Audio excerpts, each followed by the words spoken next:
ఎవరు కాదు. వీళ్ళందరి యొక్క గూడు పుటాని అన్నమాట ఇది. సో, నష్టపోయేది రక్షించబడిన గుర్తుపెట్టుకోండి. దేవుని కొరటానికి కూడా ఇష్టపడతావా? నిలబడు. లేదు అనుకుంటావా? రాజీ పడి యేసు ప్రభొద్దు, నాకు మందిరం వద్దనుకుంటే, నాకు అవే కావాలనుకుంటే వెళ్ళిపోవచ్చు. దీంట్లో ప్రసక్తే, దీని సందేహమే లేదు. సో, దేవుని కొరకే మన జీవితాలను జ్ఞాపకం చేసుకుందాం. దేవుడు మనకిచ్చినట్టు యొక్క వాగ్దానం, నేను యెహోవానని వారందరూ తెలుసుకొందురు.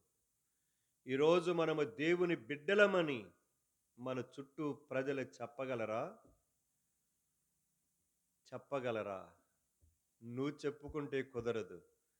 పరలోకములో చెప్పబడాలి. పరలోకములో చెప్పబడాలి. ఎందుకంటే ఆ దినమున మనలను వెంటాడుతాడు శత్రువు.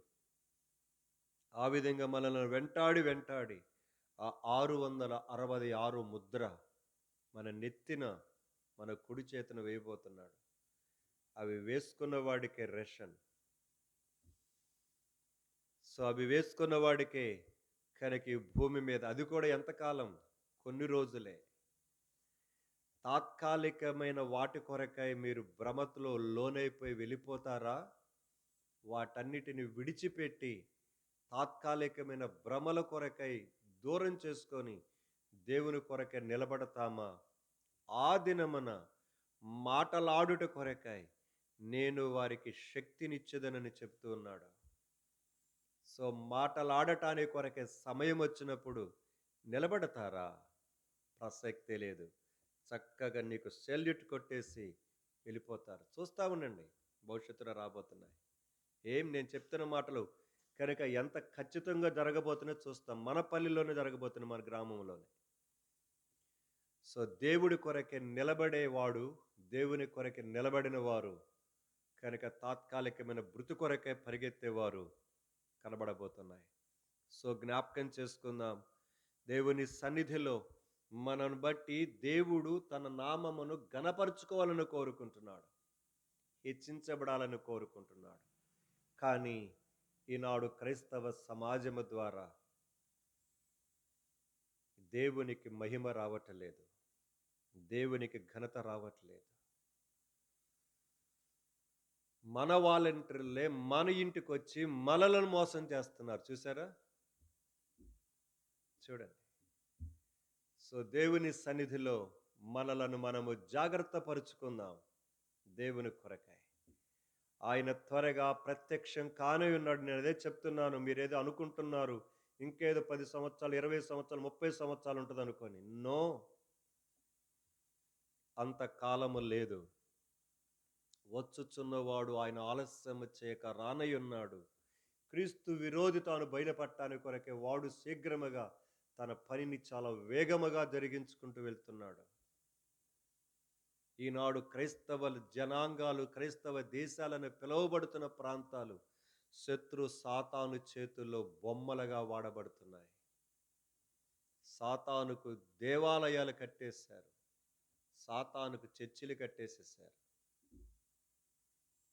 చాలా చాలా దుఃఖకరమైన, దారుణకరమైన పరిస్థితులు వింటూ ఉంటే సోషల్ మీడియాలో దేవుడు ఇంకా మనకు దగ్గరకు తీసుకురాలా. సో, దేవుని సన్నిధిలో దేవుని కొరకై మన జీవితంలో ఆయన మాట్లాడుతున్నాడు. కనుక ఓ ఇజ్రాయేలు జనాంగమా, కనుక నీ కొమ్ము నరికి వేయబడిన కొమ్మును చిగురింప చేస్తా నేను.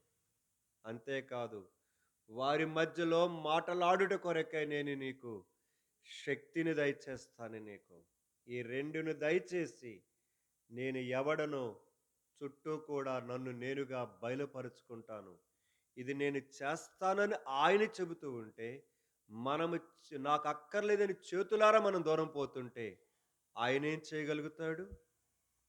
ఆయనేం చేయగలుగుతాడు? ప్రభువా, దేవుని సన్నిధిలో అయా నా జీవితములని సరిగా ఉండటానికి, జాగ్రత్త కలిగి మెలుకు కలిగి ఉండటానికి నాకు నేర్పించు ప్రభు అని ప్రార్థన చేయి ఇప్పటి నుంచే. నేను కళ్ళు మూసుకొని నిద్రపోతూ సోమరిపోతుగా ఉండకుండా నాకు సహాయం చేయని ప్రార్థన చేయి. సో, దేవుని కొరకు నిలబడదాం. దేవుని కొరకు ముందుకెళదాం. సో, మనం దీని కొరకే తీసుకున్న భాగాన్ని నేను చూసుకున్నాను. కనుక నోర్లు మూయబడ్డాయి. అలాగనే వారి యొక్క కొమ్ములు ప్రభు ఇరివిచ్చి వేయబడ్డాయి. కారణమేంటిది? చూసుకుంటూ న్యాయాధిపతుల గ్రంథం 3వ అధ్యాయములో మనమున్నాం. వెళదాం అక్కడికి. న్యాయాధిపతుల గ్రంథము 3వ అధ్యాయం. చదువుతారా? 5వ వచనం. కాబట్టి ఇజ్రాయేలీయులు, కనానీయులు, హిత్తీయులు, అమోరీయులు, పెరిజ్జీయులు, హివ్వీయులు, అక్కడ గమనించాలి. అను జనుల మధ్య నివసించుచు మొదటిది. రెండవది వారి కుమార్తెలను వీరు చేసుకొంచు, వీరి కుమార్తెలను వారికి ఇచ్చుచు రెండవది అది. ఇచ్చుచు మూడవది వారి దేవతలను పూజించిరి. అందుకోనే దేవుడు వారందరి కాళ్ళు చేతులు కట్టి నోర్లు మూపిచ్చేశాడు. మనల్ని ఎంత చక్కగా మోసం చేసి మూపిచ్చాడు తెలుసుగా ఇప్పుడు. నాకు అర్థం కాల న్యూస్ వినేసరికి. కనుక జనవరి మొన్నటి దినమున లాస్ట్ తారీఖు అయిపోయిందట సెన్సస్ మొత్తం తీయటం. నాకు అప్పుడు అర్థమైంది. ఏలు ముద్దలు వేసుకొని పోయినారని చెప్పారే, అదేని తర్వాత అర్థమైంది. ప్రేమైన వాళ్ళ గమనించాలి, గమనించాలి. ఎంతగా శత్రువు తన కార్యాన్ని జరిగించుకుంటూ దేవుని బిడ్డలను చీకటిలోనికి, కటిక చీకటిలోనికి తీసుకుని వెళుతూ ఏమీ తెలియని అమాయకుడుగా చలామణవుతూ ఈనాడు దేశాన్ని, దేవుని సంఘాన్ని, దేవుని యందు విశ్వాసం ఉంచిన దేవుని బిడ్డలను ఎంతగా దగా చేస్తూ, మోసం చేస్తూ వాడు తన పనిని చక్కగా నిర్వర్తించుకుంటూ పోతున్నాడు. చూడండి అక్కడ చదివిన భాగం. చక్కగా వారి మధ్యలో నివసిస్తూ వారి పిల్లలను వీళ్ళు, వీళ్ళ పిల్లలను వాళ్ళు చేసుకుంటూ చక్కగా వారి దేవతలను కూడా ఏం చేశారు? పూజించేశారు. ఈనాడు మనం చేయట్లేదా వాళ్ళ ఆచారాలు? వాళ్ళ దినాలు మనం చేయట్లేదా? వాళ్ళ సమత్తల గిట్ట వాటి చేయట్లేదా? వాళ్ళకి పండగలు, గర్భవతి అయినప్పుడు పండగలు చేయట్లేదా? నీకు తెలియకుండానే నీవు నీ ఇంటిలో నీవి ఆచారాలన్నీ చేసుకుంటూ వెళుతున్నావు. నీకు తెలియకుండానే నిన్ను శత్రువు నీ కన్నులకు మైకం కలిగ చేసేసి, నేను ఏం చేస్తున్నానో నాకు తెలియకుండా నేను ఇంకా దేవుని బిడ్డనే అని నిన్నుగా భ్రమపరిచి మభ్యపెట్టి నిన్ను సర్వనాశనం చేయడానికి కొరకే కూర్చున్నాడు శత్రువు. ఇకనైనా మేల్కోకపోతే నష్టపోతావు. అందుకనే దేవుడు చెప్తున్నాడు, నేనే మిమ్మల్ని చిగురింప చేస్తా, నేనే మాట్లాడటానికి శక్తినిస్తా, నేనే యెహోవానని తెలియపరుచుకుంటానని మాట్లాడుతున్నాడు. ఇప్పుడు ఆ న్యాయాధిపతుల గ్రంథం 3వ అధ్యాయములో ఉన్న ఆ 5వ వచనమును ఆధారం చేసుకొని మనము ఒక మాట ధ్యానం చేస్తుంటున్నాం. అదే సహవాసము అనే పదం. సహవాసం. దేవుడు ఎవరితో సహవాసము చేయవద్దు అని చెప్పాడో వారితోనే సహవాసము చేస్తూ, వారితోనే వారి బిడ్డలను, వీళ్ళ బిడ్డలను వారికిచ్చుచు, వీరికిచ్చుచు చక్కగా ఎలాంటి విధమైన యొక్క భయము లేకుండా దేవుని యొక్క సన్నిధిలో, దేవుడు సన్నిధిలో తప్పు చేస్తున్నామని ఆ మనసు కూడా లేకుండా మన జీవితంలో ఎంత చక్కగా వెళ్ళిపోతున్నాం చూడండి. ఆనాడు ఇజ్రాయేలు ప్రజలే కాదు, ఈనాడు మనమును కూడా మన సహవాసాలు సరిగా లేవు. ప్రేమైన సంఘమా, నీవు కలిగి ఉన్న నీ సహవాసం నిన్ను దేవుని యొక్క దగ్గరకు తీసుకురావాలి. దేవునిలో ఇంకా ఎదిగింప చేయాలి. దేవునిలో దేవుని కొరకు ఇంకా శక్తి కలిగిన వాడినిగా, దాన్నిగా నిన్ను నిలవబెట్టాలే కానీ దేవుని నుంచి క్రమక్రమముగా నిన్ను దూరం చేసేదిగా ఉండకూడదు నీ సహవాసం. నీ ఆత్మీయ ప్రార్థన, వాక్య ధ్యాన జీవితాన్ని దేవునికి దూరం చేసేవిగా ఉండకూడదు నీ సహవాస లక్షణాలు. అది ఎవరికి మట్టుకు వాళ్ళకి తెలిసిది. నేను ఎవరితో సహవాసం చేస్తూ నా ఆత్మీయ జీవితాన్ని పాడు చేసుకుంటున్నాను. లేనిపోని నా మనసులో లేకపోయినటువంటి యొక్క ఆలోచనలు పెట్టుకొని, ఆ సహోదరుడి గురించి, ఈ సహోదరుడి గురించి, ఆ సహోదరి గురించి, ఈ సహోదరి గురించి, ఆ సేవకుడి గురించి మన మనసులో ఎన్నో పెట్టుకొని, ఆ విధముగా మన జీవితంలో వారితో సహవాసము చేసి, వారు అరుస్తున్నట్లుగా వారికి వలె నీవు కూడా ప్రయాణం చేసి వెళ్ళటలేదా సహోదరుడా? సహోదరి, నీ సహవాసం ఎవరితో? దేవునితోనేనా? దేవుని యందు ప్రభుదేవా, ఆ విధంగా కొనబడిన రక్తమిచ్చి కొనబడిన సంఘముగా చేర్చి దేవుని కొరకే తన ఆత్మీయ జీవితమును జాగ్రత్త పరుచుకుంటున్న వారితోనేనా నీ సహవాసం? పత్రికలలో పదే పదే పదే పదే అపోస్తలుడైన పౌలు చెప్తూ ఉంటాడు జాగ్రత్త, జాగ్రత్త, జాగ్రత్త. పైకి అందరు బైబిళ్ళు పట్టుకొనే ఉంటారు, పైకి అందరు ఆరాధన చేస్తున్నట్టుగానే ఉంటారు. అయితే జాగ్రత్త, నీ అంతరంగానికి అర్థమవుతుంటుంది నీ సహవాసం. నువ్వు ఎవరితో చేస్తున్నావా సహవాసము ద్వారా నువ్వు ఆత్మీయముగా బలపరచబడుతున్నావా? ఆత్మీయముగా ధైర్యపరచబడుతున్నావా? ఆత్మీయముగా ఇంకా పురికొల్పబడుతున్నావా? లేదా అనేది ఎవరి మట్టుకు వాళ్ళకి అర్థమవుతుంది, స్పష్టంగా తెలుసు.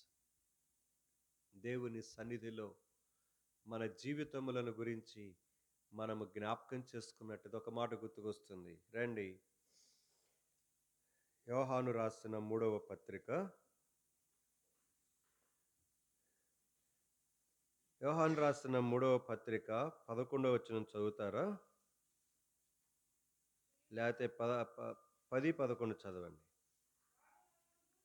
వాడు మమ్మును గూర్చి చెడ్డ మాటలు వదరుచు అది చాలనట్టుగా సహోదరులను తానే చేర్చుకొనక వారిని చేర్చుకొన మనసు గల వారిని కూడా ఆటంకపరచుచు సంఘములో నుండి వారిని వెలివేయుచు ఉన్నాడు.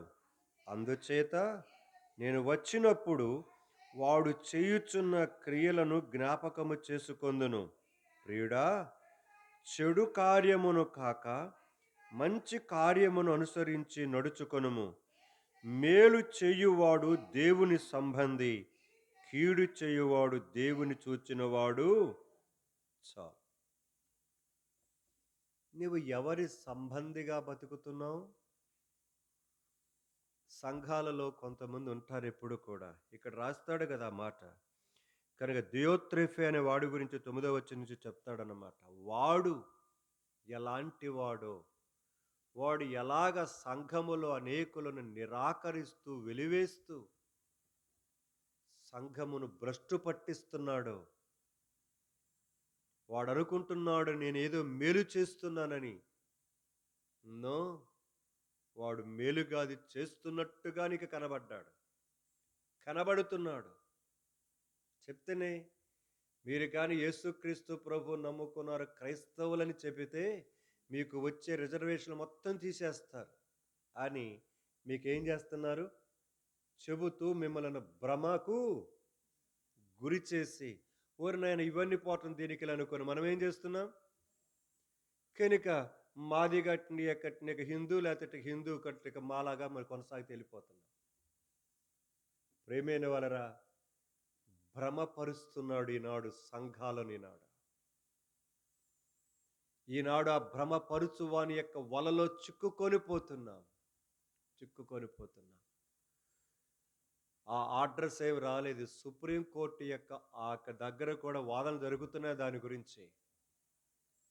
సో దాని కొరకే చాలామంది దేవుని యొక్క బిడ్డలు కానీ కోర్టులో దాని వాదోపాదాలు జరుగుతున్నాయి. సో ఒకవేళ అవసరమైతే నిలబడాల్సి వస్తుందేమో, తప్పదు. దేవుని సన్నిధిలో జ్ఞాపకం చేసుకొని దేవుని బిడ్డలుగా మనల్ని మనముగా కాపాడుకోవడానికి కొరకు ప్రయత్నం చేద్దాం. సో ఇక్కడ చెప్తున్నాడు చాలా స్పష్టంగా, ప్రియుడా, చెడు కార్యమును కాక మంచి కార్యమును అనుసరించి నడుచుకొనుము. సో, మన జీవితంలో మంచి కార్యం అంటే ఏదంటే దేవుని దృష్టికి మంచిదైనది. దేవుని దృష్టికి మంచిదైనది. ఒకసారి ఒక సహోదరుడు చాలా కాలం కిందట కనుక ఏంటిది నీ పేరు ఇట్లా ఉంది అని నేను అడిగా. ఈ పేరు పెట్టాం కదా, నీకు ఈ పేరు ఎందుకు పెట్టావనంటే అన్నారంట, నువ్వు ఈ పేరు పెట్టుకుంటే స్కూల్లో మీ పిల్లలకి రిజర్వేషన్లు ఇవ్వరన్నారంట. అందుకని ఏం చేసేసావు?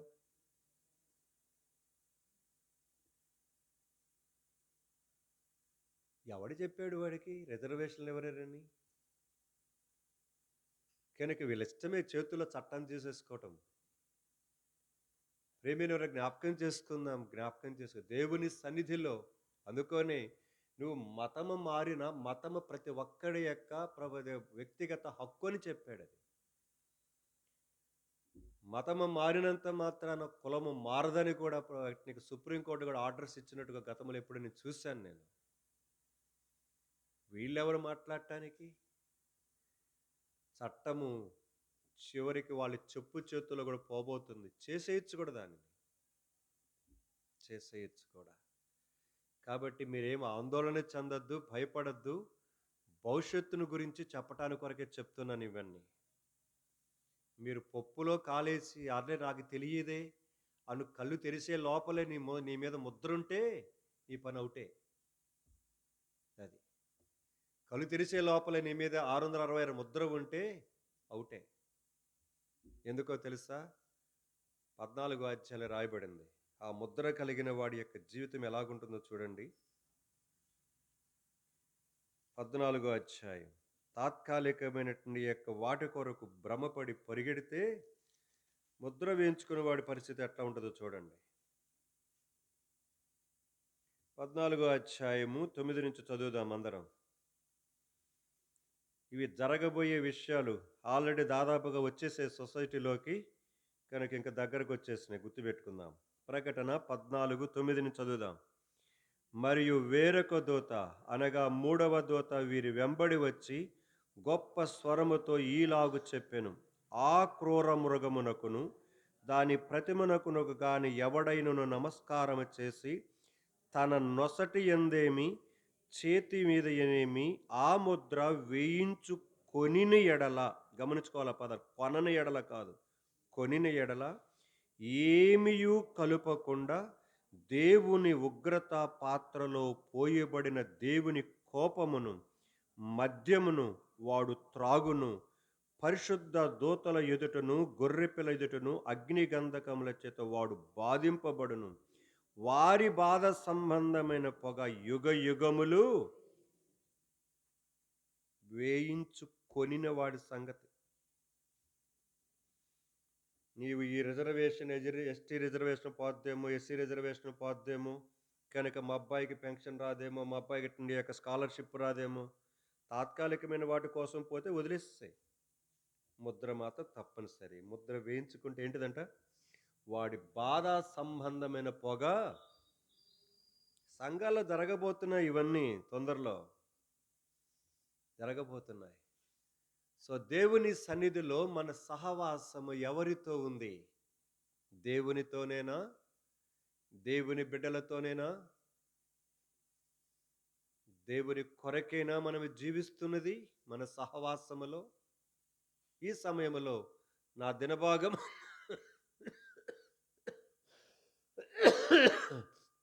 లో నుండి ఒక భాగాన్ని మీ ముందుకు తీసుకొని వచ్చి వారి యొక్క సహవాసం అక్కడ ఉన్న వారి జీవితములలో ఎంత మార్పును తీసుకొని వచ్చిందో చూపించడానికి ప్రయత్నం చేస్తా.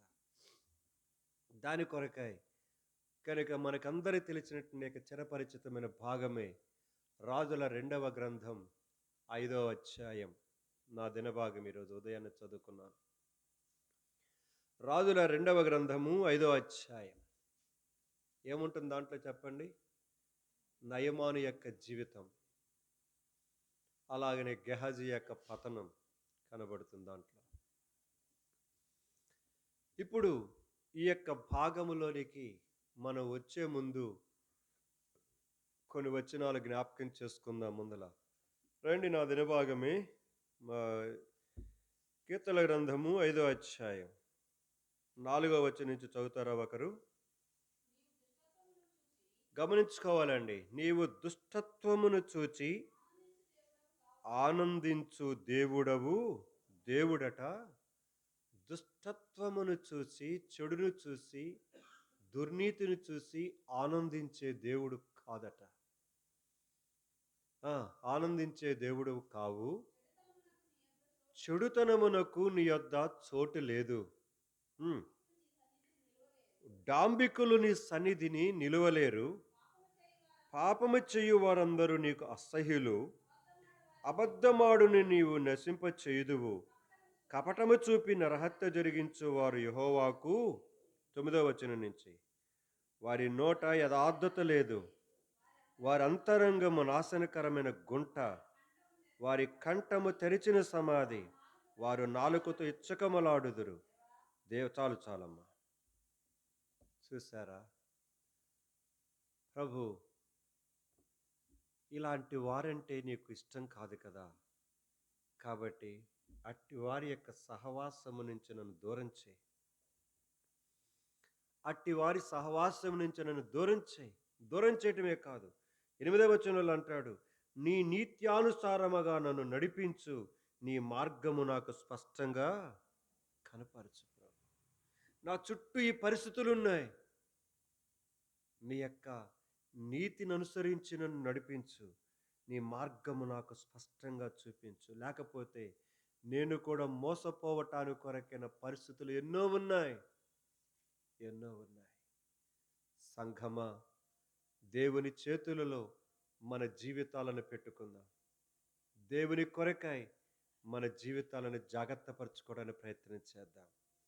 ఆ విధముగా కొద్ది మంది వారి జీవితాలలో ఎలాగా దేవునితో సహవాసము చేస్తూ, అలాగనే మంచి వారితో సహవాసము చేస్తూ, వారు ఎంతగా వారి జీవితంలో ఆ ప్రభావము చేత గురి అయిపోయి ఎంతగా వారు మేలును అనుభవిస్తూ వచ్చారో చూడటానికి కొరకై ఆ రాజుల 2వ గ్రంథం 5వ అధ్యాయములో మనము ప్రయత్నం చేద్దాం.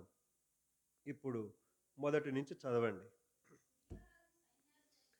సిరియా రాజు సైన్యాధిపతి అయిన నయమాను అను ఒకడు ఉండెను.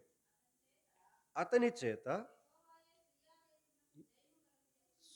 సో దేవుడే అతని చేత ఆ సిరియా దేశానికి జయాలను కరిగట్నికి విజయాలను కలుగు చేస్తూ వచ్చాడు. గనుక అతడు యజమానుని దృష్టికి ఘనుడై, 4వ అధ్యాయంలోనే ఘనురాలైన స్త్రీ కనబడుతుంది.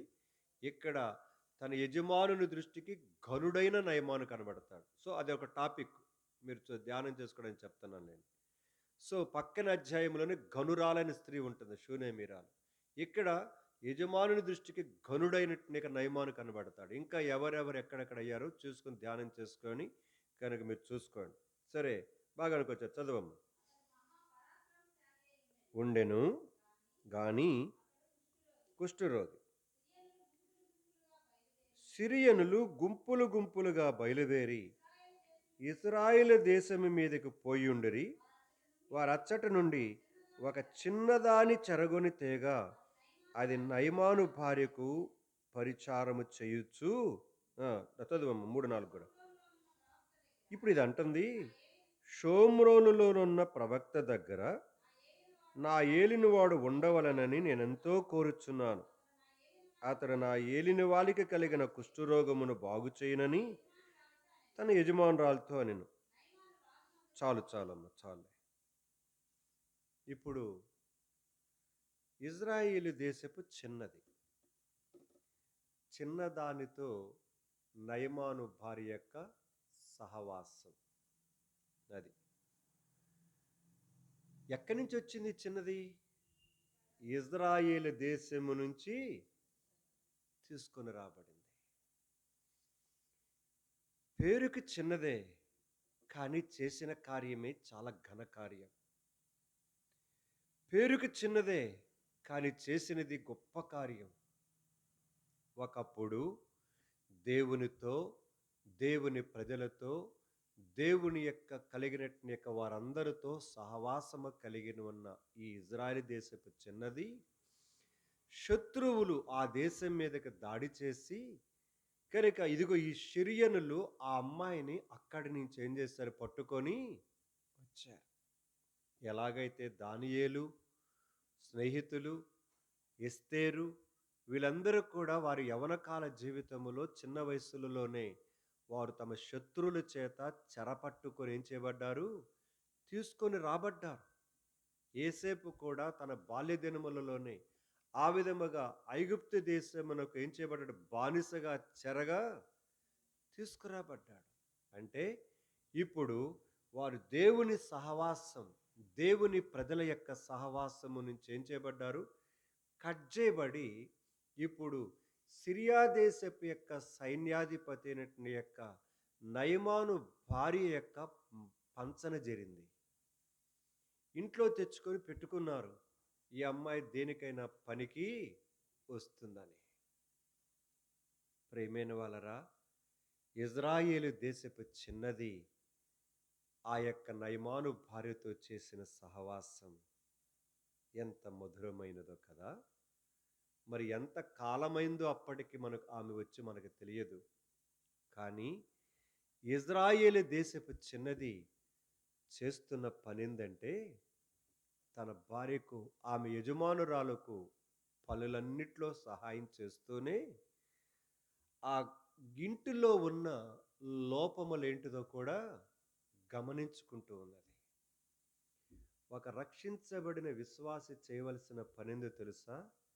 నీవు అన్యజనుల మధ్యలో ఉంటూ నీ చుట్టూ బలహీనముగా పరిస్థితులు ఉన్న వారిని గమనించుకుంటూ ఆ సమయాన్ని చూసి నువ్వు వెళ్ళి వాళ్ళకి ఏం చేయాలి, ప్రార్థన చేయాలి. వాళ్ళు వినగలిగితే 2 మాటలు చెప్పాలి. ఇది ఒక ప్రతి క్రైస్తవుడి యొక్క బాధ్యత. బాధ్యత. అలాగా మన జీవితంలో మనం చేయవలసినటువంటి యొక్క బాధ్యత మనకున్నది. బాధ్యత మనకున్నది. రక్షించబడిన మన జీవితాలను మనల్ని దేవుడు తీసుకొని పోయి అక్కడ పెట్టింది ఊరకనే కాదు. వాళ్ళు పెట్టింది తినటానికి కాదు. వారు కూర్చోమన్న చోట కూర్చొని ఆ విధంగా నిద్రపోవటానికి కొరకు కాదు. నీ దేవుడు ఎవరో వారి మధ్యలో తెలియచేయటానికి కొరకు కూడా సమయము చూసుకొని, సందర్భము చూసుకొని వారికి దేవుని గురించిన పరిచయం వాళ్ళకి.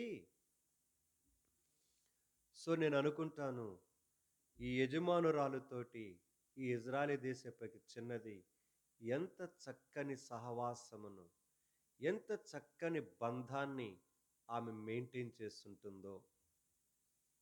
తన యొక్క గోల్ ఒకటే, ఏ విధముగైనా తన దేవుని గురించి ఏం చేయాలి, తెలియపరచాలి. తన దేవుని యొక్క ప్రవక్తలను గురించి చెప్పాలన్న తపన, ఆసక్తి ఉందా నీకు? ఉందా? ఏ కాడికి ఈ లోక సంబంధమైన ముచ్చట్లు చెప్పుకోవటానికి కొరకు ఎంత ఆశో. నీ దేవుడు ఎవరో కనీసం చెప్పావా? నీ దేవుడు ఎవరు, గొప్పతనము కలిగిన దేవుని గురించి 4 మాటలు వారి దగ్గరికి వెళ్ళి బాధల్లో ఉన్నప్పుడు ప్రార్థన చేశావా? లేదు కదూ. మనకు అవసరత ఏమున్నది? అవసరత ఏమున్నది? సో దేవుని సన్నిధిలో సంఘమా జ్ఞాపకం చేసుకుందాం. ఆ ఇజ్రాయెల్ దేశపు చిన్నది ఆ యొక్క యజమానురాలికి చెప్తూ ఉన్న మాట గమనించింది. చక్కగా సంభాషించుకుంటూ విషయాలన్నీ తెలుసుకుంది. తెలుసుకున్న తర్వాత అసలు విషయం బయట పెట్టేసింది. అమ్మా, నా దేశములో నా దేవుని యొక్క ప్రవక్త ఒకడున్నాడు. అతని దగ్గర నా యజమానుడు ఉండవలనని నేను ఎంతో ఆశిస్తున్నాను. ఆసక్తి కలిగిన ప్రాణాన్ని దేవుడు తృప్తిపరుస్తాడండి. మరి ముఖ్యంగా దేవుని కొరకే నేను బ్రతకాలన్న తపన కలిగి ఉంటే ఏదో ఒక రకముగా దేవుడు ఒక అవకాశాన్ని నీకేం చేస్తాడు? ఇస్తాడు. ఒకటేంది బొచ్చుడు అవకాశాలిస్తాడు. కానీ వాటిని మనం ఉపయోగించుకుంటే గదా! సద్వినియోగం చేసుకుంటే గదా మన జీవితంలో. అందుకని ఆసక్తి విషయములో మాంద్యులు కాక అన్నాడు. దేవుని కొరకైన ఆసక్తి విషయంలో మాంద్యత్వం మనకి ఎక్కువగా ఏర్పడింది. దేవుని విషయములో, దేవుని ప్రార్థన విషయములో, వాక్యం చదువుకునే విషయములో, దేవుని మందిరాన్ని ప్రేమించే విషయంలో తప్ప మిగతా వాటన్నిటి విషయంలో మనకు ఆసక్తి ఉంటది. ఎంత తపన ఉంటదో, ఎంత తపన ఉంటదో. ఈ దినాన మన అంతరంగాలను చూసుకుందాం. ఇప్పుడు నయమాను యొక్క భార్యకు ఎప్పుడైతే ఆ సంగతి చెప్పిందో, ఆ సహవాసములో ఆమెలో గొప్ప మార్పొచ్చింది. గొప్ప మార్పొచ్చింది. ఎందుకంటే, ఆ అమ్మాయి యొక్క ప్రవర్తన, ఆ అమ్మాయి యొక్క మాట తీరు, ఆ అమ్మాయి యొక్క పరిస్థితి. మా అమ్మ ఒక విషయం చెప్పింది. చాలా కాలం కిందట ఎక్కడ జరిగిందో తెలీదు. విషయం చెప్తూ వచ్చేది. చాలా సార్లు చెప్పింది ఆ విషయం. ఒక కోటీశ్వరుడున్నాడట.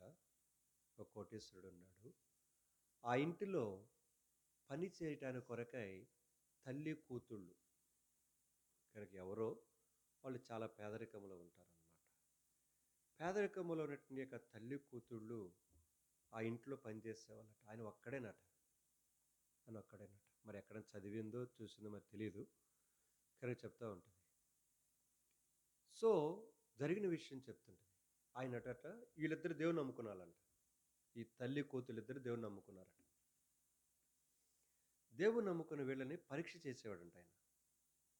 జాగ్రత్త విను, నిద్రపోవాకండి. పరీక్ష చేసేవాడంట. కావాలని ఆయన నోట్లు లెక్కబెట్టుకుంటూ కింద పడేసేవాడట. నోట్లు కింద పడేసేవాడట. కావాలనుకొని అక్కడక్కడ బంగారపు నగలను ఏం చేసేవాడంట? వేసేవాడట. ఈ ఇద్దరు తల్లి కూతుళ్ళు ప్రతిరోజు శుభ్రం చేస్తూ అదంతా కడుగుతున్నప్పుడు ప్రతిరోజు ఎక్కడో ఒక చోట బంగారపు వస్తువు కానీ, డబ్బులు కానీ దొరుకుతూ ఉండేయట. మనమైతే ఏం చేసేవాళ్ళం? చక్కగా దాచిపెట్టుకొని ఏమో నాకేం తెలుసని మన పెద్ద దొంగలం కదా మనం. ఉంటారులేండి, మంచివాళ్ళు కొద్దిమంది ఉంటారులేండి, వాళ్ళు తప్ప. సో ఈ ఇద్దరు తల్లి కూతుళ్ళు అలాగా ఆ రోజంతా అయిపోయిన తర్వాత తెల్లవారి ఆయన మళ్ళీ పోపోయేటప్పుడు చెప్తారట, అయ్యా పలానా చోట ఇదిగో ఉంగరం ఉంది అని ఆయనకి ఇచ్చేవాళ్ళట. ఇదిగో పలానా చోట ఇదిగో ఇంత డబ్బులు ఉన్నాయని ఏం చేసేవాడట? ఇచ్చేవాడు. ఇలాగ కొంతకాలం, కొన్ని వారాలు జరిగిందట, కొన్ని మాసాలు జరిగింది. జరిగిన తర్వాత జరిగిన విషయం ఏంటంటే, వీళ్ళిద్దరి యొక్క భక్తి జీవితాన్ని ప్రతి సమయంలో ప్రార్థన చేసుకుంటారట. వీళ్ళు ఇంట్లోకి రావటంతో ప్రార్థన చేసుకొని పని ప్రారంభిస్తారట. దాదాపుగా వాళ్ళ కొరకే ఒక చిన్న గది కూడా అక్కడ కట్టించాడట. నేను ఇక క్లోజ్ చేసి ముగిచేస్తాను ఇక్కడ. అయితే ఇలాంటి పరిస్థితులు జరిగిన సంఘటన ఏంటంటే, ఆ తల్లి కూతురులో కూతురుని ఆయన వివాహం చేసుకున్నాడట. వాళ్ళల్లో ఉన్న నిజాయితీని చూసి, వాళ్ళల్లో ఉన్న నమ్మకత్వాన్ని చూసి, అలాగ కొన్ని మాసాల తరబడి పరిశీలన చేసిన తర్వాత వారిలో ఉన్న ఆ తీరు, వారిలో ఉన్న పద్ధతిగా వాళ్ళు జీవించే విధానాన్ని చూసి పెళ్లి చేసుకున్నాడట. అంతేకాదు, ఆయన చనిపోతూ తన దగ్గర ఉన్న కోట్ల రూపాయల ఆస్తి వాళ్ళ పేరుని ఏం చేశాడంట? అంటే ఆ రక్షించబడిన విశ్వాసుల ఇద్దరి యొక్క ఆ సహవాసం ఆ కోటీశ్వరుడితోటి, ఆ యొక్క వారిలో చూసిన యథార్థత తన జీవితంలో తన కోట్ల రూపాయల ఆస్తికి వాని కత్తలుగా చేసిపోయాడు. అలాగనుకొని భూమి మీద ఏదో ఆశీర్వాదం కొరకే చెప్పట్లేదు నేను ఇది. వారు ఉండే విధానం ఏమవుతుంది, ఆ ఇంటి యజమానుడి మీద ప్రభావము చూపించింది. ఇజ్రాయెల్ దేశపు యొక్క చిన్నది ఎన్నడు దిగులు పడలా, వేదన చెందలా, విచారం పొందలా. ఏంటి నా పరిస్థితి ఇక్కడ? ఈ బానిస బతుకేంటిది? ఈ ఇంట్లో కట్టుకోవటం ఎందుకు అని అనుకోలేదు. అనుకోలేదు. అబ్బో! మైకులాగుంది సౌండు. ఆపావా? సరే. ప్రియమైన వారిని జ్ఞాపకం చేసుకుందాం. అలాగా ఈ యొక్క చిన్నది, ఇజ్రాయెల్ దేశపు చిన్నది ఆ సహవాసాన్ని బట్టి యజమానురాలిని సంపాదించుకుంది. అంతేకాదు, యజమానుడి యొక్క భర్త అయిన నయమాను కూడా దేవుని కొరకు సంపాదించుకుంది. ఇప్పుడు పని కట్టుకొని ఏం చేశాడు? రాజు దగ్గర పత్రిక తీసుకొని బయలుదేరాడు. అంటే ఈ ఇజ్రాయెల్ దేశపు చిన్నదాని యొక్క సహవాసం ఎంత ప్రభావం చూపించిందో, ఇక్కడే మరొక వ్యక్తి ఉన్నాడు. వాడి ప్రభావం కూడా ఎంత బలంగా చూస్తుందో ఆ ఒక్కడు కూడా చూసుకొని మనం ముగించుకొని ప్రార్థన చేసుకుందాం. రండి. నయమాను ఇప్పుడు వెళ్ళటంతోటే ఇక్కడికి రాజుగారి కోపం వచ్చింది. ఇజ్రాయెల్ దేశపు రాజు కోపం వస్తే ఈ సంగతి ఎలీషాకి తెలిసింది. ఆ నయమాను ఇక్కడికి పంపించు అన్నాడు. నువ్వెందుకు కోపపడతావు, బట్టలు చింపుకుంటావు, అతను నా దగ్గరికి రావాల్సిన వాడు అని పంపించి అతను ఇక్కడ పంపించాడు. సరే, వచ్చిన తర్వాత ఎలీషా లోపలే ఉన్నాడు. బయటికి కూడా రాకుండా అతను వెళ్ళి 7 సార్లు యోర్దాను నదిలో మునగమని చెప్పాడు. అయితే మునగటానికి ఇష్టం లేక కోపముతోటి ఏం చేస్తున్నాడట? వెనుదిరిగి వెళ్ళెను అనే మాట ఉంటుంది అక్కడ. వెనుదిరిగి వెళ్ళెను అనే తర్వాత అక్కడ ఒకడున్నాడు. వాడి గురించి మనం చూడబోతున్నాం ఇప్పుడు. రండి, 5వ అధ్యాయము 13వ వచనం. అయితే అతని దాసులలో ఒకడు వచ్చి, గమనించాలి, ఇప్పుడు నయమానుతో పాటు కొంతమంది ఏం చేశారు? అతనితో పాటు వచ్చారు తన దాసులు, తన పనివారు. ఈ పనివారులో ఒకడు నయమానుతో చెప్తున్నాడు, అక్కడ ఇజ్రాయెల్ దేశపు చిన్నదాని యొక్క సహవాసం, ఇక్కడ నయమాను దాసులలో ఉన్న ఒక దాసుడితో ఉన్న సహవాసం.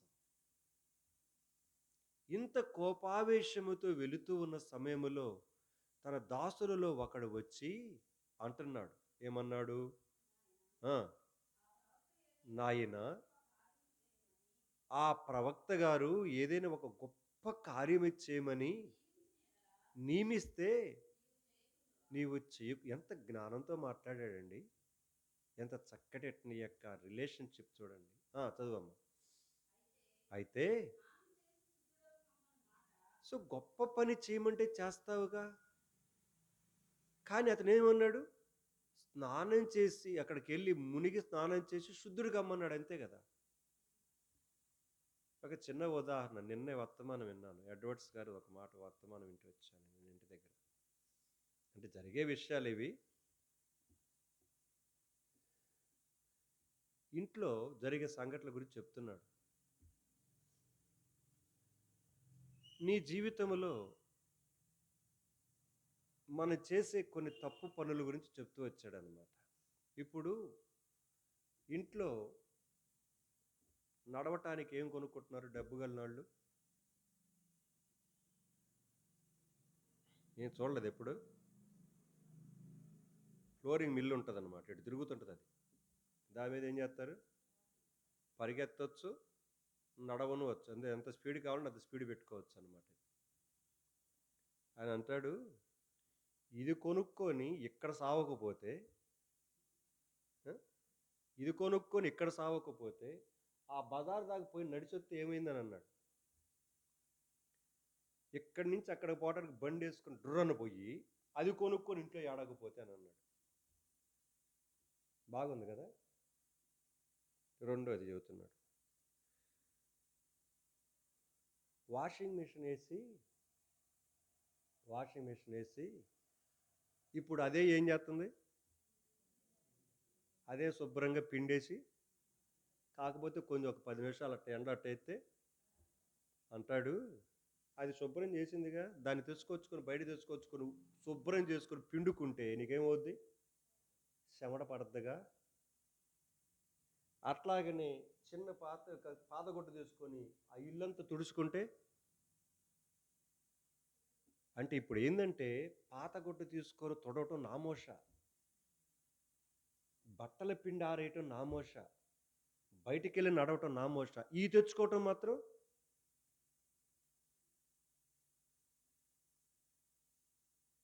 ఈరోజు ఒక స్టైల్ అయిపోయింది. స్టైల్ అయిపోయింది.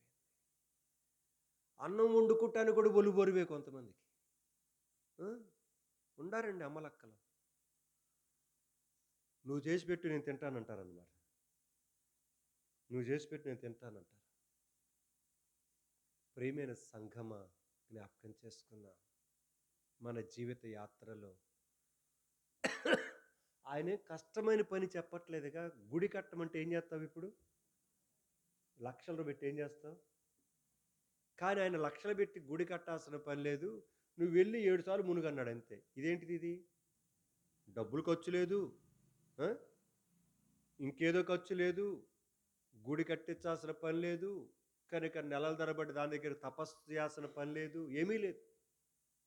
చాలా సింపుల్, చాలా సింపుల్ అని, నాయనా ఇది చేయమంటే నీకెంతో అంత బాధ, అది చేస్తే సరిపోద్ది కదా అని ఏం చేశాడండి? చెప్పాడు.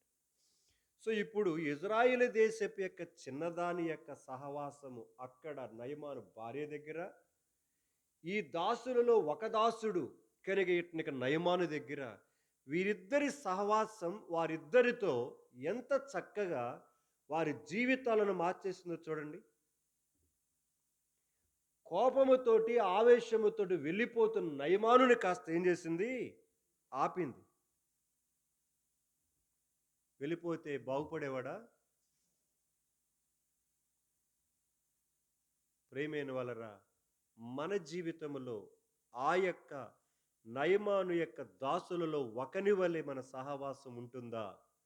ఆ ఇజ్రాయేలు దేశపు చిన్నదాని వంటి సహవాసం అనుకుంటుందా? ఆడు చేసిన ఆ ఒక్క చిన్న పని నయమానులో ఎంత మార్పు తీసుకొచ్చిందండి. ఏమన్నాడండి చివరికి? చూడండి, ఆ మాట కూడా చదువుదాం. వచనము 15 నుంచి. అప్పుడతడు తన పరివారముతో కూడా దైవజనుని దగ్గరకు తిరిగి వచ్చి అతని ముందర నిలిచి, చాలు. పైన వచనములో 9వ వచనములో కూడా ఎలీషా ఇంటి ద్వార ముందర నిలిచి ఉండగా, అక్కడ నిలిచి ఉండటానికి ఇక్కడ నిలిచి తేడా ఏం చెప్పండి? కనబడిందా మీకు? 9వ వచనములో నిలిచి ఉండుట అనుంది చివరిలో, నిలిచి ఉండగా. ఇప్పుడు మనం చదువుకున్న భాగములో కూడా ఏమైనాడు? తిరిగి వచ్చి అతను ముందర నిలిచి. ఏంటి తేడా చెప్పండి?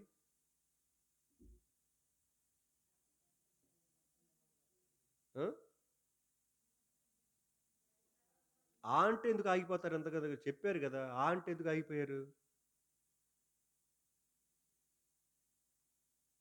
భయపడద్దు. ఎందుకు భయపడతారు దేనికి? చెప్పాలనుకున్నది చెప్పండి. చెప్పండి.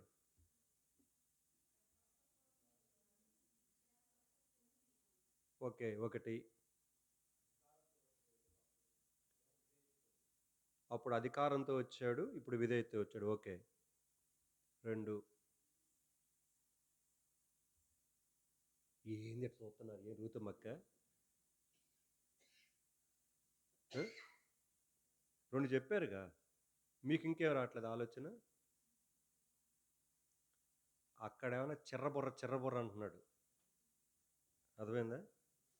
ఏంది నేను ఇంత ఇదైతే లోపల నుంచి కూడా బయటికి రాకుండా ఈ సేవకుడు నా మీద కోపడ్డారండి ఒకరు, అలిగారు, రాట్లా. నేనంట బయటికి రాలేదంట. నాయన నా మీద నేరం వచ్చింది. మరి అంతా ఈ 4-5 నెలలు చేసింది పోయింది, ప్రార్థన పోయింది,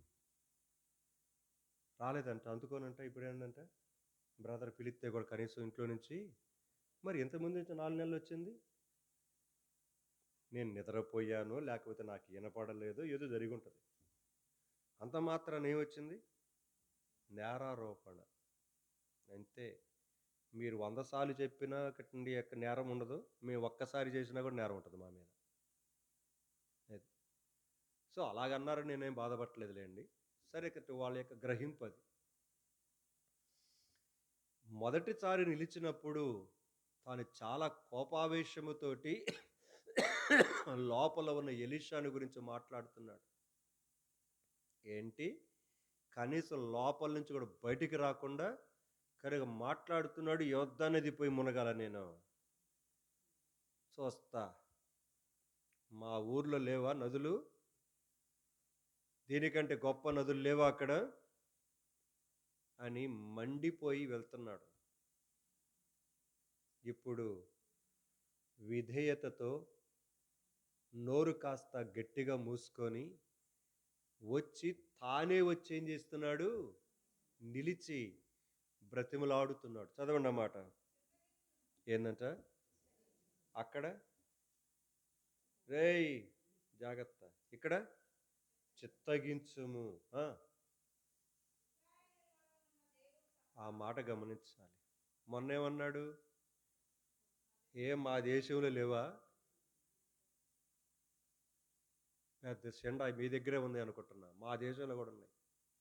ఇప్పుడు అంటున్నాడు ఇజ్రాయేలు దేశములో చదువమ్మా. ఇజ్రాయేలీలలో ఉన్న దేవుడు తప్ప లోకమందంతటి యందును చాలు. చూడండి, ఇజ్రాయేలు దేశపు చిన్నదాని యొక్క సహవాసము ద్వారా యజమానురాలలో గొప్ప కార్యం, అలాగనే దాసులలో ఒకని యొక్క సహవాసము ద్వారా నయమానులో సంపూర్ణమైన మార్పు. ఆయన తప్ప మరొక దేవుడు లేడని తన నోటితోటి ఏం చేస్తున్నాడు?